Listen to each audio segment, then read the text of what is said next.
Tetairoa McMillan, monster game for him. Felt like Thanos, you know, it's like this thing was happening. Like this breakout, this huge monster breakout game, it was going to happen. Interesting. I had the complete opposite takeaway. Look at the release. There's your separation. Great route. Stutter and go. Gets by clean. That is unbelievable. May be the greatest catch I've ever seen. Tetairoa McMillan, monster game for him. And the funny thing about this, Matt, is that I felt like it was inevitable. You know, it felt like Thanos, you know, it's like this thing was happening. Like this breakout, this huge monster breakout game, it was going to happen.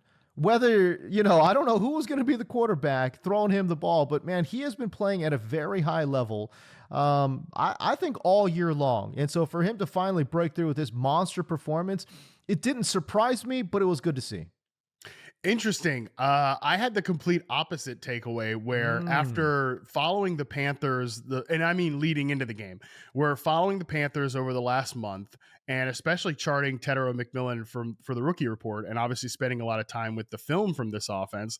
I felt as if this was not coming right down the pipe. And you obviously were proven to be correct.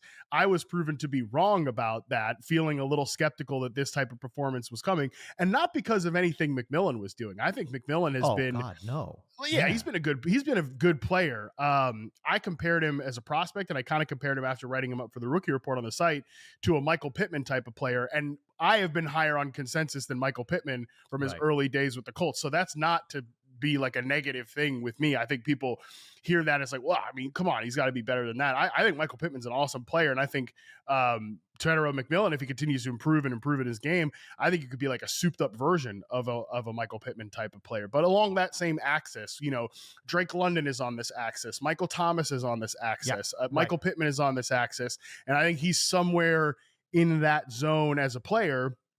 Again, the rookie report data was really favorable to him, over 70% success rate versus man and press, right around like 77% against zone, which is a little lower than you want it. But you also have to remember, and this was sort of where my concerns came in with the Bryce Young part of all of this and just the structure of the offense. Well, he is running a pure X receiver role right now. He is one of these 80% outside on the line of scrimmage players, it's just life is really difficult as a receiver when you're in that role and you're not playing with a proven high-end quarterback, especially when you're running a downfield route tree. And if you look at McMillan's route tree, it's very much in that intermediate area of the field, a lot of curls, comebacks, outs, and digs. And he's good to great on all of those routes. I mean, his dig route percentage success rate wise it's over 20% usage and 89.7% success rate in the rookie report. It's like, damn, that's really good. That's exactly what you want from a number one X receiver in a run heavy offense, right? Play action, push it downfield to him. That's going to be really good if we can continue to get those plays from him. The problem was we weren't getting a lot of those plays because I don't think the quarterback was taking the throws prior to this week's game. And that's where we come to kind of this result that we got this week. And there was a lot of discourse about both online and even reporters asking Dave Canales, like, what's up with the lack of downfield passing in this offense right now? And to me, I'm watching the film and obviously Dave can't say this, but it's like, do you guys think he's just not drawing up plays that are like routes that are going downfield? I'm like, look at McMillan's route. Look at McMillan's route tree. It's a lot of stuff in that intermediate area. There are downfield plays to be made here. Just for one reason or another, those throws are not getting taken. And I think there were two reasons for that. Number one, I just think Bryce Young wasn't confident for whatever reason, wasn't ripping those throws, which is weird because he was actually really good in that area at the end of his second season. The second thing is, I just don't think they were getting anything from any of the other receivers outside of McMillan on the roster. Xavier Legette was kind of outside of the Jets game prior to this week, really not giving them anything. And every second receiver tears up the Jets. We talked about that on the show where it's like, I don't even know if I really want to take anything away from that. They weren't getting much from the tight ends. And Jalen Coker was not really being used enough in the offense. Then you juxtapose that against what happened this week. Basically, everything flipped on its head where Bryce Young was taking the throws and the other receivers stepped up in the offense. So again, after this whole week of where's the downfield? Where are the big plays? Like, where's the explosives in this passing game? 6 Panthers players recorded a reception of over 20 plus yards, including 4 completions of over 15 air yards. The 36-yard touchdown to Xavier Legette. Shout out to him. That was an awesome route and a great catch. 29-yard completion to Tetairoa McMillan on a deep in breaker. 21-yard completion to Jalen Coker. And then a 25-yard kind of leak play to Mitchell Evans, the tight end. So it's like, there they are. There's the explosive plays. They were there to be made. Bryce Young throws for 448 yards, which is a franchise record, and was also one of just, I think, 4 or 5 times this year, because Jacoby Brissett did it on Sunday as well, that a quarterback has thrown for 400 yards. So there they were. They found the plays, and Tetairoa McMillan obviously exploded as a result. Yeah, Bryce Young for 7 consecutive games played was below 200 yards passing. And in fact, over his previous 3 games, he had only had 1 passing touchdown.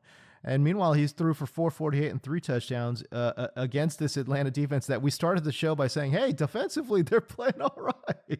Absolutely ripped them apart through the air today.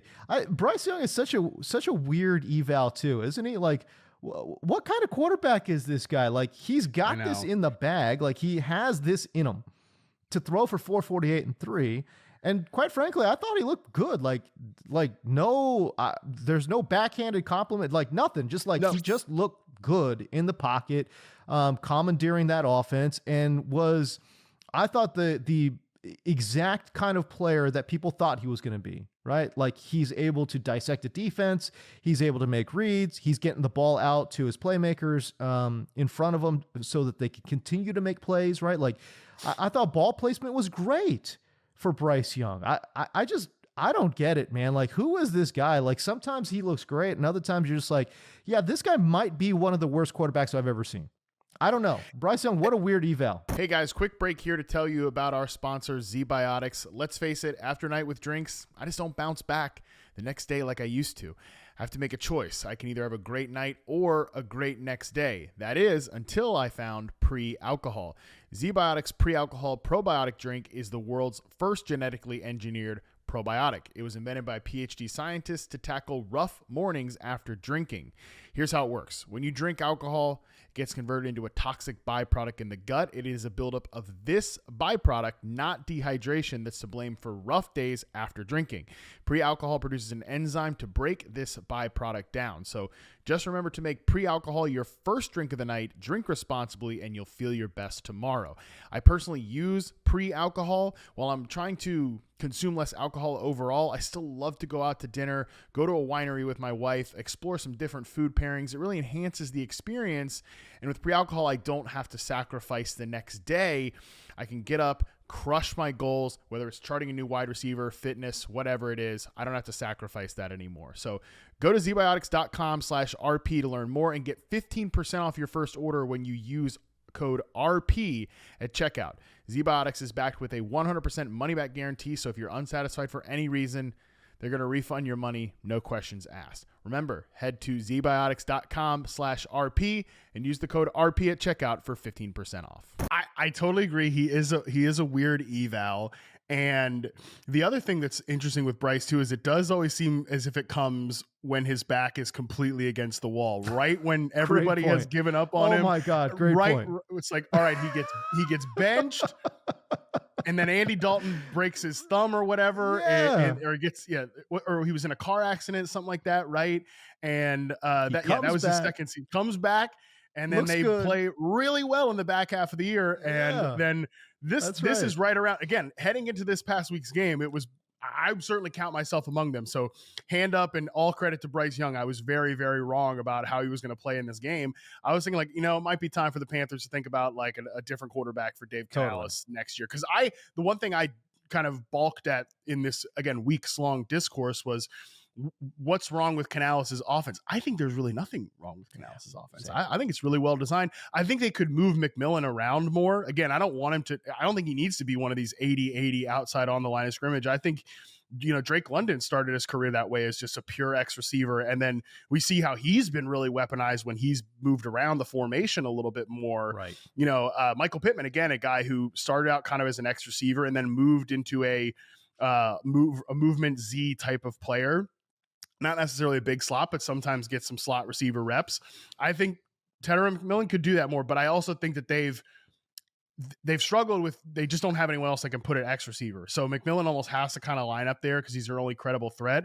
But they've been doing some things where I don't think we've talked about Jimmy Horn Jr. on the show yet, because he doesn't do anything from a receiving perspective. He is certainly not in the rookie report, does not run enough routes to qualify, but he gets a lot of like jet sweeps. And he also is one of these guys that runs like the full speed motion stuff to create leverage for McMillan to run these in breakers. And I think that's really smart, really well designed. If you're going to have this guy to just be that X receiver, it's a little bit different than, I think some of McMillan's stuff this year has felt a little bit like Marvin Harrison Jr. from last year, where he's stuck in this X receiver only role and he's playing with an up and down quarterback, But the thing is, I think one, Bryce throws way better over the middle of the field, is more willing to throw over the middle of the field as he was in this game than Kyler Murray is. And two, I think Canales has done a little bit more in terms of getting McMillan on these horizontal breaking routes and using a guy like Horn to create some leverage here. So I think Canales was doing all the right things.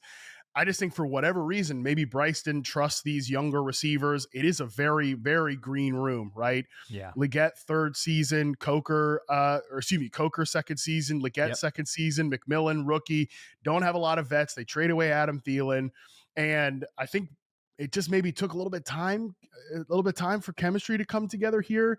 And I think also just again, I think maybe Bryce was hesitant, maybe he didn't trust what he was seeing, but in this game, he is the number one quarterback of the week in terms of yards on play action, 143 according to Pro Football Focus, completed 82% of those throws, 28% of his dropbacks were play action. That was really encouraging to see, because you saw it in this game, James. Like, the Falcons were playing that run. They had eyes in the backfield looking like Rico Dowdle's not about to tear us up. Yeah, well, right. Guess what? They overcompensated for that, and Bryce Young threw the football over their heads. So we just got to see him do that more and more. And I think him and McMillan can have some good games the rest of the way. Yeah, as you mentioned, when Carolina played Atlanta last time, this was very early in the season. They won 30-0, right? They won 30-0. Bryce Young didn't have to do all that much. I mean, he only threw for 121 yards in that game. Meanwhile, Chuba Hubbard, Rico Dowdle, they combined for over 100 yards receiving, and they just went about their way and just kind of sort of won that one in a blowout, as Atlanta's offense just could not get off the ground. But man, this was a 12-target game for Tetairoa McMillan. That's a career high, season high for him. 8 receptions, which is a season high for him. 130 yards, season high, 2 touchdowns. Actually ties the production he put against Dallas as well. Matt, the reason I said that it felt inevitable is just because I think he's just been too good. I just feel like Tet has been playing way too well. And at some point, those things just happen to click, where you just get a monster like 15 target game, or, like a 12, 13 target game. And stuff like this just ends up happening, where maybe he gets stuff after the catch as well. Man, he's had almost very few, I would say, after the catch opportunities. And I felt like he got a lot more this time around, and it just felt like it was coming, for me anyway. So, but you're right. The Bryce Young thing certainly gave me a lot of pause. But I started that whole thing by saying I thought he was going to have this kind of monster performance, just didn't know who the quarterback was going to be. It ended up being Bryce Young, man. So interesting stuff there in Carolina. I don't know what they do with Bryce Young, honestly. After this performance compared to the rest of the season, man, like, where do you even put this? What a strange game this was.